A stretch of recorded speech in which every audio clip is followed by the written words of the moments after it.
ada berbagai macam bentuknya. Yang pertama bisa berupa proceeding. Kalau proceeding itu biasanya kayak ada webinarnya dulu, terus sama seminarnya kalian presentasi di sana. Si artikel yang kalian kirimkan itu biasanya langsung otomatis masuk ke proceeding. Cuma untuk yang saya kirimkan tadi, selain bisa untuk proceeding, kalau misalnya si jurnalnya itu atau artikelnya itu berkualitas lebih baik, dia punya kesempatan untuk masuk ke jurnal. Jadi kita nggak usah apply lagi lewat jurnal. Jadi si proceeding itu, kalau misalnya, oh ini kualitas artikelnya bagus, dia akan masukkan ke jurnal Sinta gitu. Nah, kalau kita nggak bisa masuk ke jurnal Sinta, paling enggak, dia akan langsung automatically masuk ke proceeding. Nah, ketika kita submit, karena si conference ini tuh, kan ini namanya seminar ya atau conference, tapi biasanya sih nggak virtual kayak gini, cuma karena lagi pandemi aja mereka bikin bentuknya webinar.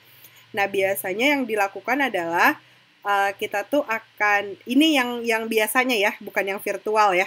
Jadi biasanya kita diundang sama mereka, mereka punya venue gitu, terus kita di sana presentasi. Presentasi di depan 10 menit, ada yang mau tanya jawab gitu ya. Kayak sidang sih, tapi enggak sih, cuma presentasi biasa aja. Dan biasanya juga yang nanya juga enggak banyak gitu. Kadang ada yang nanya, kadang ada yang enggak mau nanya gitu. Jadi lebih ke mendengarkan orang presentasi sih sebenarnya. Nah, hasil dari kita namanya apa ya? Kita present. Nanti kan kita punya artikel tuh sebelumnya kan kita masukin artikel. Nah, si artikelnya itu akan dimasukkan nanti artikelnya itu akan dimasukkan ke dalam proceeding. Nah, untuk yang ini nanti kalian kalau misalnya mau masukin kalian presentasinya pakai Zoom atau pakai ini kayak gini doang. Jadi kayak sidang cuma apa ya? Menurut saya sih lebih apa ya? Lebih prestis lah karena bukan cuma di depan dosen gitu ya, tapi juga di depan audiens yang lain. Jangan takut biasanya pertanyaannya juga nggak susah-susah banget gitu. Atau malah mungkin gak ada yang nanya ya. Karena mereka banyak gitu speakernya, jadi biasanya pertanyaan pun dibatasi, paling cuma satu atau dua. Terus udah gitu, nanti kalau kualitas dari paper kalian bagus, si artikel yang itu tidak akan dimasukkan ke dalam apa namanya proceeding, tapi masukinnya ke dalam jurnal. Nah, kalau kalian misalnya memilih skema yang ini, kita akan mendapatkan informasi kita keterima atau enggaknya tuh cepat. Karena kalau nggak salah di September tanggal 8 itu sudah conference-nya. Berarti sebelum tanggal 8 kalian sudah dapat kepastian kalau artikel kalian diterima atau ditolak gitu. Cuma saya masih belum mendapatkan kepastian kapan kita bisa tahu artikel kita masuk proceeding, kapan artikel kita masuk Sinta. Kalau masuk proceeding, pas saya tanya sama Bu Nunung, kalian boleh nggak ikut sidang dan nggak ikut kompre. Tapi kalau cuma proceeding, kalian nilainya AB. Kalau bisa masuk yang Sinta, nilai kalian A. Sama, nggak usah ikut sidang dan nggak usah ikut kompre. Menurut kalian, kira-kira kalian tertariknya yang mana? Jadi, atau mau nanya dulu deh, boleh. Mau nanya dulu aja ya Bu. Boleh. Kalau misalkan yang sebelum kita dapat pengumuman proses itu, berarti kita udah tahu kalau kita tadi diterima atau enggak sih? Betul. Betul. Oh, terus kan misalkan ke Sintak itu pengumumannya yang lama. Kalau ke Sinta maksudnya bukan lewat conference yang ini. Benar-benar kita publishnya ke jurnal Sinta gitu. Ya. Iya. Itu biasanya pengumumannya agak lama, Ayu. Jadi saya takutnya setelah melewati hari terakhir sidang itu belum ada pengumumannya. Jadi kalau nggak salah Bu Nunung bilang paling akhir itu tanggal 13 si sidangnya. Jadi takutnya setelah tanggal 13 masih belum ada pengumuman, maka kalian tetap harus sidang walaupun sudah submit artikel gitu. Jadi double. Gitu. Udah mau nanya? Enggak Ibu, paling kalau misalnya Ida mah pingin yang jurnal biasa aja Bu. Kalau misalnya memang harus sidang di kampus, nggak apa-apa, jadi ada pengalaman dua-duanya gitu Bu. Oh, boleh. Tapi si artikelnya tetap submit kali ya? Ya, di yang jurnal biasa Bu. Jurnal biasa aja, oke. Kalau Ayu bagaimana? Kalau misalkan di-submit di dua-duanya bisa nggak Bu? Gak bisa, harus pilih salah satu Ayu. Karena nanti takutnya jadi double publish. Kalau double publish dia nanti self plagiarism namanya. Jadi memang kita harus milih nih ketika mau publishnya di mana, dan emang itu keputusan yang agak susah ya. Kita butuhnya cepet atau butuhnya pengen dapat A-nya tapi pengennya cepet waktunya. Jadi memang beberapa faktor harus dipertimbangkan. Ayo lebih berat kemana gitu. Kalau misalkan yang ini ya Bu, yang prosedur itu pasti Ayu bakal ada presentasinya.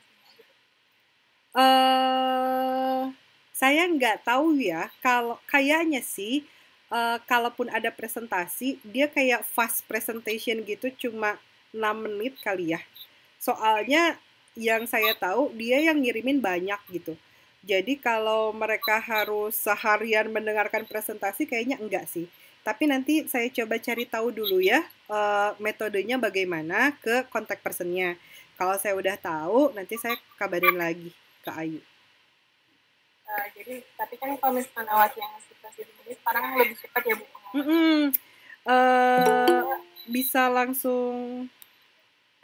Bisa langsung tahu keputusannya harus gimana, apa sih keputusan diterima atau ditolaknya tuh bisa langsung tahu Ayu. Septiani, hai. Hai Bu. Sekarang saya yang proceeding aja deh Bu. Ayu mau coba yang proceeding. Oke, nanti berarti kalau dari si brosurnya itu ada cara template penulisannya. Ayu download di situ. Nanti ikutin aja ya yang Ayu revisi sesuai sama template-nya. Kalau masih bingung nanti saya kasih linknya. Kenapa Yuk? Oh iya Bu. Sekarang saya ya. Septiani mah udah di submit ke kemana ya? Ke Sintaks kalau nggak salah. Sintaks. Dan nggak bisa di cancel. Jadi ya harus nunggu dari mereka keputusannya gimana. Iya Bu. Cuma nanti dekat-dekat tanggal 13 saya coba recheck lagi deh apakah mungkin kita bisa mendapatkan informasi lebih cepat kalau kita sudah diterima atau belum gitu. Jadi nanti paling informasinya September ya Bu? September. Cuma kalau pahit-pahitnya nih sampai tanggal 13 kita belum menerima LOA, berarti tetap harus sidang ya. Dan harus komprek. Gitu. Ada yang mau ditanyain lagi nggak? Ida mau? Belum Bu. Belum, udah? Septiani mau ada yang ditanyakan? Ini nge-freeze nih kayaknya Septiani. Oke. Septi. Mau ada yang ditanyain lagi? Ya. Mau ada yang ditanyain lagi? Jadi itu kan jawabannya paling terakhirnya September. Saya nggak tahu mereka akan menjawab kapan. Tapi saya coba untuk menghubungi mereka nanti di awal September untuk bisa cari tahu apakah artikelnya ditolak atau diterima. Saya sih optimis diterima ya, cuma mereka kan butuh waktu untuk nge-review. Nah, si reviewnya ini yang harus kita dapatkan sebelum tanggal 13 September. Ini yang agak sulit buat saya gitu. Gitu loh. Jadi kalau tanggal 13 itu belum ada keputusan ya kalian harus ikut sidang. Kecuali Ayu, karena Ayu mau gambling nih. Ayu ya udahlah proceeding aja, paling jelek nanti nilainya Ayu AB gitu. AB ya lumayan lah ya, 3,5 lah.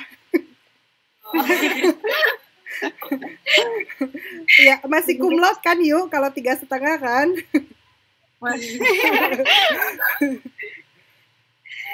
Gitu. Ada lagi nggak yang mau ditanyain? Udah, Bu. Udah ya? Udah, Bu. Oke, cukup jelas ya? Oke, Ya, nanti ya. Ayu saya Japri buat link template-nya. Buat Ida buat Ida nanti saya submit ke jurnal. Kalau gitu, buat Septiani berarti tinggal tunggu aja ya. Nunggu. Ya. Menunggu kepastian. Iya, nunggu kepastian ya. Oke, kalau gitu saya sudahi ya. Ya Ibu, Ya, terima Bu. kasih banyak Ibu. Iya, sama-sama. Assalamualaikum, sehat-sehat ya.